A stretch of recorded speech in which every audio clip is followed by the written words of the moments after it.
Hello दोस्तों, स्वागत है आपका कॉमिक्स टाइम्स में। और आज हम शुरू कर रहे हैं सुपर कमांडर ध्रुव की एक और कॉमिक्स, मौत का ओलंपिक। लेकिन इससे पहले हमारे चैनल को सब्सक्राइब करें, लाइक करें और जहां हो सके शेयर करें। चलिए शुरू करते हैं। ये इसका पहला पेज है, आप देख सकते हैं।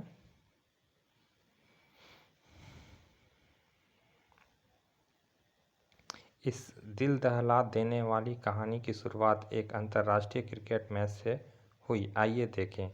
फर्स्ट बॉलर रिहांग की अगली गेंद कॉट एंड से और बोल्ड ग्रीनविच ऑफ साफ बोल्ड हो गए। पवेलियन में का स्कोर है 2 विकेट पर 105 रन। अगले बल्लेबाज रिच अपना काम इस रिच से नहीं चलेगा। हमारे पास सिर्फ 15 मिनट का वक्त है। हमारा काम तो इसके बाद वाले बल्लेबाज रिकार्ड से है, तो इस रिच को रास्ते से हटाना होगा। पिच पर जाता बल्लेबाज रिच जैसे ही उन दोनों के बगल से निकला, यह गया बिच्छू इसके पैड के अंदर। रिच 2 कदम ही आगे बढ़ा कि क्या हुआ रिच? अरे बिच्छू, तुम लोगों से कितनी बार कहा कि पैड झाड़कर पहनो, लेकिन वक्त नहीं है। रिकार्ड, तुम मैदान पर जाओ, मैं रिच को दवा देने का इंतजाम करता हूँ। Okay captain. शाबाश। अब प्रार्थना करो कि कहीं वो अगली गेंद पर ही आउट ना हो जाए, वरना अपना सी ऐसी बात सोच कर भी रूह कांप जाती है। अगले बैट्समैन के धुआंधार रिकॉर्ड जो बॉलर के सर के ऊपर से छक्का मारने के लिए विख्यात है, तो अब सामना करेंगे रिहांग के ओवर की तीसरी गेंद को। और रिहांग आए उन्होंने एम्पायर को पार किया। शॉट ऑफ लेग बॉल और ये रिकॉर्ड का चिरपरिचित शॉट। पहली बॉल पर सीधा छक्का और गेंद रिहांग के सर किसके ऊपर से होती हुई सीधा पवेलियन में आकर गिरी है। पवेलियन में किनारे खड़े फोटोग्राफर के इसी क्षण का इंतजार था। वह गेंद की तरफ तेजी से लपका और उसने गेंद फील्डर की तरफ वापस उछाल दी। Thanks, it's all right. यह कोई नहीं देख पाया कि फोटोग्राफर ने बड़ी सफाई से गेंद को दूसरी गेंद से बदल दिया। गेंद एक बार फिर रिहांग के हाथ में है। वे मुड़े दौड़े वैम्पायर किसन को पार किया और रिकार्ड ने इससे ज़्यादा घातक गेंद शायद ही कभी नहीं खेली थी, क्योंकि गेंद जमीन से टकराते ही एक कर्णभेदी धमाका हुआ, भड़ाम, और रिहांग का पूरा बदन हवा में उड़ता नजर आया। इसी के साथ शुरू हो गया 1-2 हो गया मौत का ओलंपिक, जिसका प्रथम पुरस्कार का विजेता के हाथों ध्रुव की मौत। उसी दिन ध्रुव भी मैच देखने के लिए दर्शक दीर्घ में मौजूद था। यानी बॉल बदल दी गई थी, पर कैसे? ध्रुव तेजी से मैदान में कूदा। टीम डॉक्टर साथी खिलाड़ी भी दौड़ते हुए पिच तक पहुंच चुके थे। जल्दी डॉक्टर, यह अभी जिंदा है। अरे तुम इसकी जेब से सिक्का क्यों निकाल रहे हो? यह हमारी टीम का खिलाड़ी नहीं है।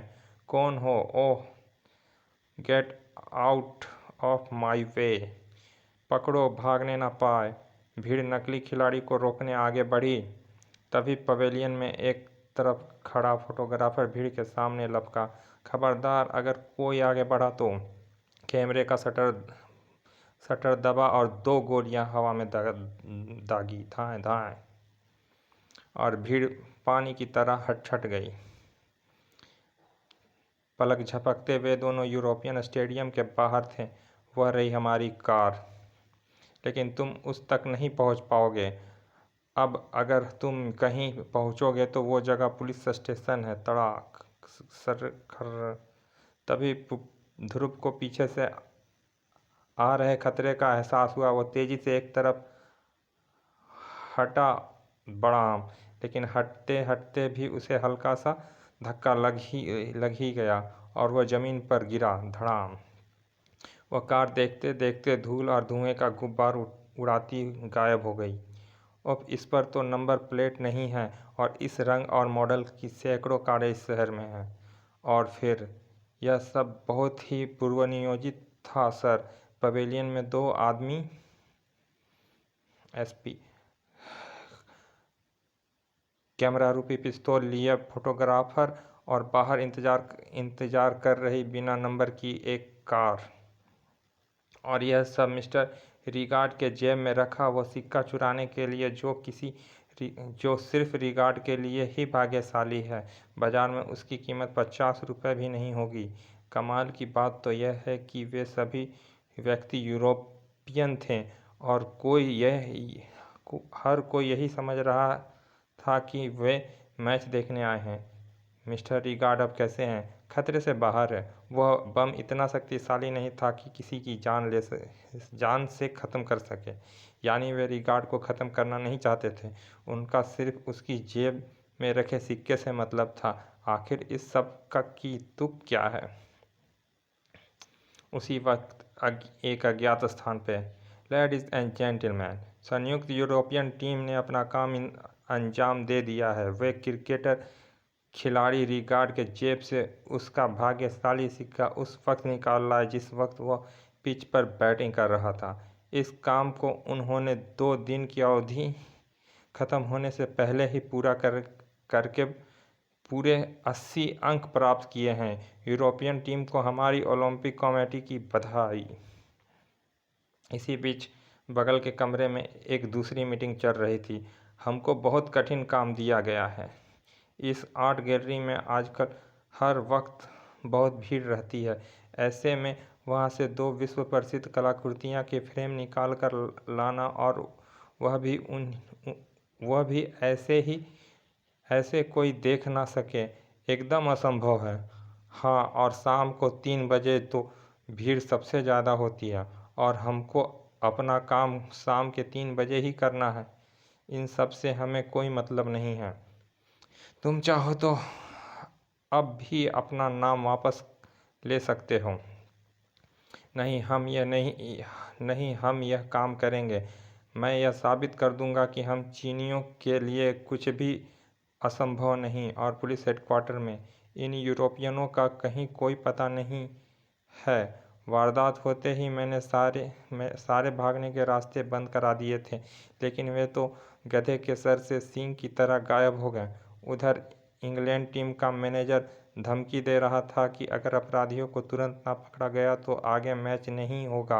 अब मैं करूं तो क्या? आप फिक्र मत कीजिए सर, मैं उनको पाताल से भी खोद कर ले आऊँगा। आखिर यह हमारे देश की प्रतिष्ठा का सवाल है। अगले दिन शाम के 2:45 बजे राजनगर आर्ट गैलरी में हमेशा की तरह ही दर्शकों से भरी थी। ढलती शाम, यह तो मगरमच्छ के पेट के अंदर की फ़ोटो लग रही है। जब समझ में नहीं आता तो यहाँ आए क्यों थे? गड़प, यह क्या सड़प जलेबी की तस्वीर है क्या? धीरे बोल मूर्ख, यह जीवन की उलझनें हैं। तभी बाथरूम की तरफ से एक गोली की आवाज़ ने सबका ध्यान आकर्षित कर लिया। धाएं हैं। आर्ट गैलरी में तैनात गार्ड तेजी से बाथरूम की ओर लपके। चोर चोर पकड़ो! अरे इसके तो पैर में गोली लगी है। और लगभग साथ ही साथ 2 नाकापोश भी उसके पीछे निकले। इसके हाथों में तो कलाकृतियां हैं। खबरदार, जो किसी ने हिलने की कोशिश की तो होश में आओ और कलाकृतियां नीचे। मैंने कहा हिलना मत। तड़ाक, और गार्ड उछलकर नीचे जा गिरा। नकाबपोश बगल वाली खिड़की की तरफ लपके। जल्दी आओ। छनाक, यह सब पल भर में हो गया। दूसरे गार्ड को पिस्तौल बाहर निकालने का भी मौका नहीं मिला, परंतु खिड़की का शीशा टूटते ही पुलिस स्टेशन में लगा अलार्म घरघराने लगा। किर्र किर्र। तुरंत ही सावधान सावधान।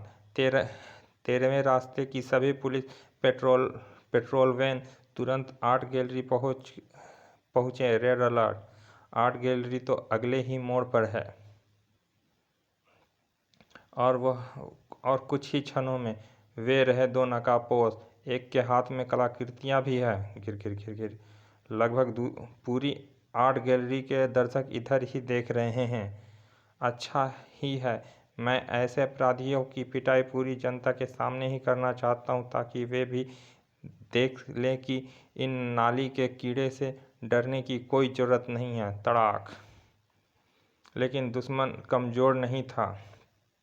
उस अगले ही पल, ओह, यह तो बिजली से भी तेज है। लेकिन ध्रुव का बदन ऐसी पता नहीं कितनी परीक्षाओं की आंच में तप कर निखरा था। धम। गिरते गिरते भी उसके बदन ने मोटरसाइकिल को एक झटका दिया और मोटरसाइकिल ने अपना रास्ता बदल दिया। धम। परंतु यह तो कुंफू का उस्ताद लगता है, मगर यह मुझे उलझाए हुए है और उधर इसका साथी पेंटिंग लेकर भाग रहा है। इसीलिए इस लड़ाई को जल्दी ख़त्म करना पड़ेगा। नकापोश कुंफू का उस्ताद जरूर था, लेकिन ध्रुव उस्तादों का उस्ताद था। यह तो गया, अब दूसरा नकापोश ज़्यादा दूर नहीं भाग पाया। पर पुलिस वी वी वह पलटा और वापस भागा, जहाँ ध्रुव उसका इंतजार कर रहा था। डिशुम। अब देखो कि तुम कौन सी बहुमूल्य कलाकृतियाँ लेकर भाग रहे थे। परंतु कलाकृतियाँ के रूप में एक आश्चर्य ध्रुव का इंतजार कर रहा था, क्योंकि वे दोनों कलाकृतियाँ थी ही नहीं। यह क्या सादे कागज? यह दोनों तो चाइनीज है। क्या? उधर आर्ट गैलरी में।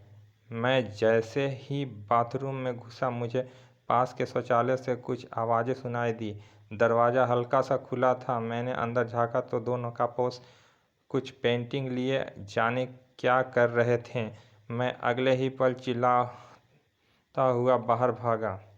तभी मैं दरवाजे तक पहुंचा ही था कि तभी एक गोली चली और मुझे अपनी पिंडली में एक अंगारा घुसता हुआ सा लगा। आगे तो सारी बात आप जानते ही हैं, लेकिन उन दोनों ने तो हमारे देश की नाक ही कटा डाली। छी!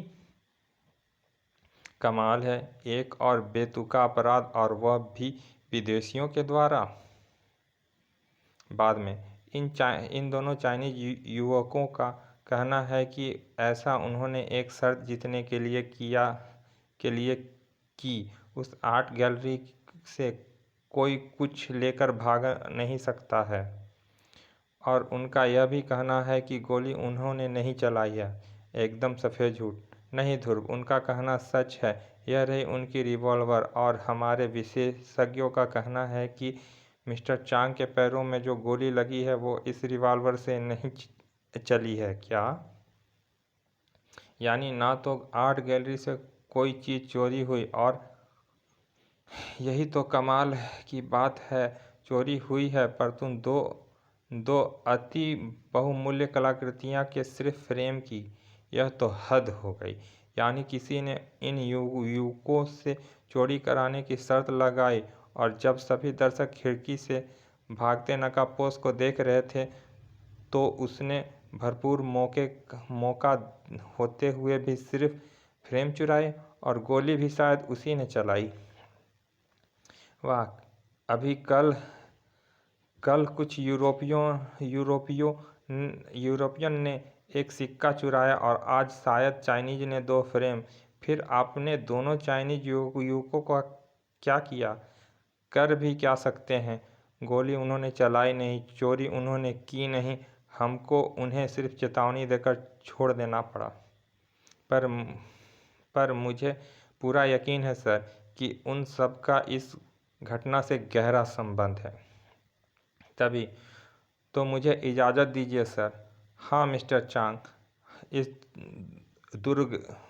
दुर्भाग्यपूर्ण घटना के लिए मुझे बहुत खेद है। आइए मिस्टर चांग, मैं आपके लिए और कुछ तो नहीं कर सकता, पर आपको कम से कम आपके ठहरने के स्थान तक तो पहुंचा ही सकता हूं। Sure my son.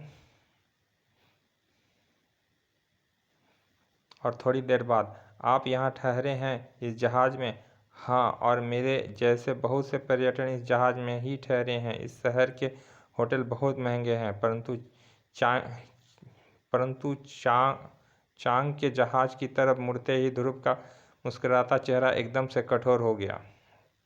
उसी रात, यह है वह जहाज़ करीम, तुमको इस पर कड़ी नज़र रखनी है और हर वह बात तुमको नोट करनी है जो असामान्य लगे। फिकर नॉट कैप्टन, यह सब तुम मुझ पर छोड़ दो।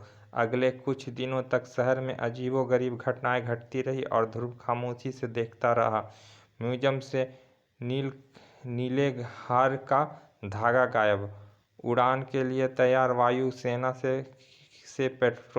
वायुयान से पेट्रोल चोरी, चिड़ियाघर के दुर्लभ शेर की मूंछ कटी। फिर एक दिन, क्या कह रहे हो ध्रुव? मैं ठीक कह रहा हूँ सर, मुझे विश्वास है कि विभिन्न देशों के अपराधी इस शहर में किसी प्रतियोगिता का आयोजन कर रहे हैं और उनका अड्डा है पर्ल हार्बर पर खड़ा जहाज सी किंग। मैंने कमांडो करीम को इस निगरानी पर लगाया था और उसके अनुसार हर ऐसी अजीबोगरीब अपराध के बाद अपराधियों के हुलियों से मिलते जुलते लोग सी किंग के अंदर आए। पर तुमको सी किंग पर शक कैसे हुआ? क्योंकि मिस्टर चांग उसी जहाज़ से ठहरे हुए हैं और मेरे पास इस बात का पक्का सबूत है कि मिस्टर चांग अपराधियों से मिले हैं। कैसा सबूत? साबुत वह पेंट है जो कि मिस्टर चांग दुर्घटना के वक्त पहने हुए थे और जिसे पुलिस ने सबूत के तौर पर अपने पास रखी है शीघ्र ही। हाँ, यह रही वह पेंट। देखिए सर, अगर मिस्टर चांग दौड़ते वक्त गोली लगी होती तो पेंट का छेद और गोली का घाव एक ही सीध में होता, जरा सा ऊपर नीचे होता। इतना ज़्यादा अंतर यह बताता है कि इस वक्त गोली लगी उस वक्त पेंट काफ़ी ऊपर उठी थी,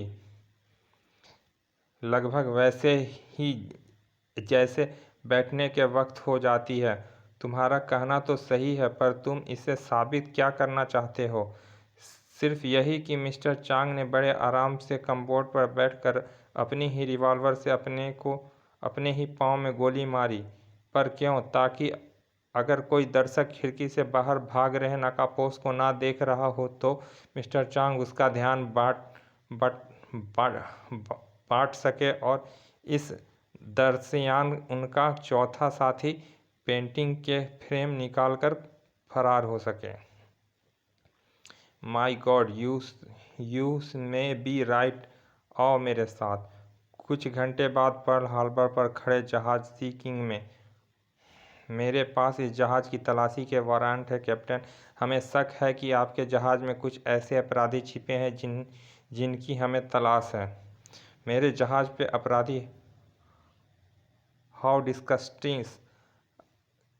आप शौक से पूरे जहाज़ की तलाशी लीजिए, जहाँ चाहें और जितनी देर तक चाहें।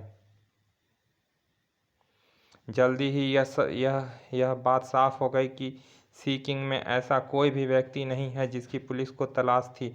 I am sorry captain. Sorry की क्या बात है, मैं जानता हूँ कि आप सिर्फ अपनी ड्यूटी निभा रहे हैं। हद हो गई ध्रुव, तुम जानते हो कि किसी अंतर्राष्ट्रीय जहाज़ की तलाशी लेने का क्या मतलब होता है, और वो भी सिर्फ शक के आधार पर। जवाब में ध्रुव सिर्फ खामोश खड़ा था और एसपी जैसे ही हटे, करीम एसपी साहब को चाहे मेरी बात पर कोई बात का भरोसा ना हो, मुझे तुम्हारी नज़रों पर पूरा भरोसा है और यकीन भी। तुम इस जहाज़ पर नज़र रखना जारी रखो। चलिए दोस्तों, ये कहानी मौत का ओलंपिक का पहला भाग यहाँ पे समाप्त करते हैं। मिलते हैं इसके अगले भाग में। चलिए, धन्यवाद और हमारे चैनल को सब्सक्राइब करना ना भूलें। Thank you.